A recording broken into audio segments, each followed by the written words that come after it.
আন্তরিক শুভেচ্ছা ও অভিনন্দন ফ্রেন্ডস, আজকে আপনাদের সামনে হাজির হয়েছি নতুন আরও একটি ভিডিও নিয়ে। তো আজকের ভিডিওটি হচ্ছে কিভাবে আমরা মোবাইল দিয়ে স্ক্যান এবং পিডিএফ সেই স্ক্যানকে পিডিএফ করব। তো এই জিনিসটা নিয়ে আজকে আপনাদের সামনে তুলে ধরবো। তো প্রথমে তার জন্য আমাদের যেতে হবে গুগল প্লে স্টোর থেকে যে একটি অ্যাপস নামাতে হবে। অ্যাপসটির নাম হচ্ছে ক্যাম স্ক্যানার। এখন আমার কাছে ক্যাম স্ক্যানার অ্যাপসটি অলরেডি ওপেন করাই আছে। তো আপনারা এই অ্যাপসটি ইনস্টল করবেন। ইনস্টল করার পরে এই অ্যাপসটি দিয়ে কীভাবে কাজ করবেন সেটি আপনাদের দেখাচ্ছি।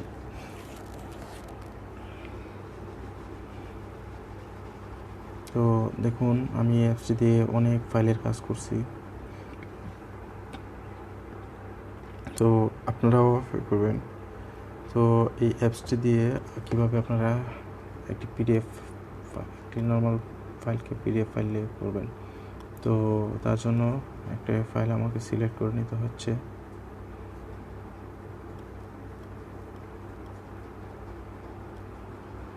ধরুন আমি এই লেখাটাকে করতেছি, আমি স্ক্যান করব। খেয়াল করবেন, ইম্পোর্ট গ্যালারি থেকে এটাকে ইম্পোর্ট করে নিয়ে আসছি ফাইলে।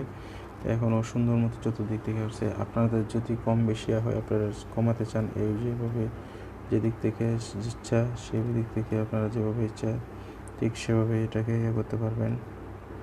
তো ফাইলটি করার পরে অটোমেটিকলি দেখুন কি সুন্দর সেটি স্ক্যান হয়ে গেছে। তো এখন এটাকে আমরা সিলেক্ট করব, সেভ দেব। এই যে ওকে, ফাইলটি সেভ হয়ে গেছে। তো এটা হচ্ছে আমার পূর্বে মোবাইলে ছবি ওঠানো সেই ফাইলটাকে আমি স্ক্যান করে দেখালাম। এখন আমার কোনো একটা ফাইল আমি ইনস্ট্যান্ট ছবি ওঠার সাথে সাথে স্ক্যান করব। সেক্ষেত্রে আমরা কী করব? সেক্ষেত্রে ধরেন একটা ফাইলের ছবি উঠালাম আমি।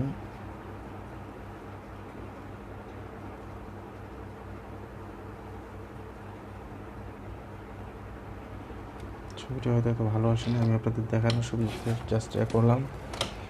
তো এই যে এই ফাইলটি আমি পুরোপুরি আমার এতে আসছে, বাট আমি পুরোটা নেব না। তো আমার যতটুকু দরকার ফাইলটি নেওয়া, ঠিক আমি ততটুকু সিলেক্ট করব। আপনারা ভালোভাবে খেয়াল করবেন আমি কীভাবে কাজটি করতেছি।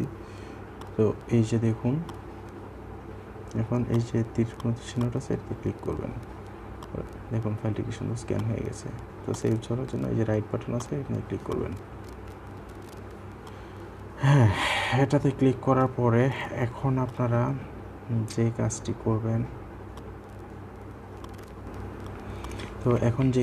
করবেন, সেটি হচ্ছে এই যে ফাইলটা করলেন, এই ফাইলটার একটা নাম দিবেন। তো ফাইলটার নাম দেওয়ার জন্য এই যে রিনেম থেকে সেভ করবেন। ধরেন দেখুন ফিল্ড ফিল্ড ডাটা, যেহেতু আপনি বাইরে থেকে কাজটি যেতে করছেন, আমি ফর এক্সাম্পল সব ফিল্ড ডাটাই দিলাম। ফিল্ড ডাটা, এখন আপনি ফিল্ড ডাটাটাকে কী করবেন, আপনার অফিসে আপনাকে ইমিডিয়েট পাঠাতে হবে। তো সেক্ষেত্রে কী করবেন, এই যে শেয়ারে যাবেন। শেয়ারে যাওয়ার পরে দেখুন এখানে কিছু অপশন আসতেছে। অপশনগুলো হচ্ছে যে আপনারা এটাকে পিডিএফ ফাইলেও পাঠাতে পারবেন, এবার এটাকে কনভার্ট করে যে ওয়ার্ড ফাইলেও পাঠাতে পারবেন, জেপিজি দিতে পারবেন, share long image text. Official কাজগুলো আমরা নর্মালি দেখা যায় যে পিডিএফ অথবা জেপিজি করে থাকি। তো আমি এটাকে পিডিএফ করে দেখাচ্ছি। যে পিডিএফ উপর আছে শেয়ার, আপনি সেটা কীভাবে পাঠাবেন, সেটা কি ইমেলের মাধ্যমে পাঠাবেন কিংবা হোয়াটসঅ্যাপে পাঠাবেন অথবা ব্লুটুথে পাঠাবেন, নাকি সেটা ইমোতে দিবেন বা শেয়ার দিবেন, শেয়ার পিসিতে দিবেন, সেভ করবেন ড্রাইভে, যে কোনো কিছু করতে পারবেন। আমরা মেলটাই করে দেখাচ্ছি কীভাবে মেলটা করবেন। এখন আমার মেলে সরাসরি এটাই হয়ে গেছে। ইভেন এই মেলের যে সাবজেক্টটা অটোমেটিকলি, সে ফাইলের যে নামটা সেটাই অটোমেটিকলি উঠে গেছে, এখানে সিলেক্ট হয়েছে। আপনি জাস্ট শুধু এখানে যে যাকে মেলটা করবেন তার মেল অ্যাড্রেসটা কম্পোজটা যদি কিছু লেখেন সেটা করে দেবেন। এখন যে কাজটি করবো সেটা হচ্ছে এই ফাইলটিকে যদি আমরা কাউকে জেপিজি পাঠাই, সেক্ষেত্রে কী করব, ফিল্ড ডাটা ফাইল আমরা যদি কাউকে শেয়ার জেপিজি, এই যে শেয়ার জেপিজি দিলে আপনি এটা ফেসবুকে দিতে পারবেন, এটা আপনি হোয়াটসঅ্যাপে দিতে পারবেন, জিমেলে দিতে পারবেন, সেভ টু গ্যালারি, ব্লুটুথে দিতে পারবেন।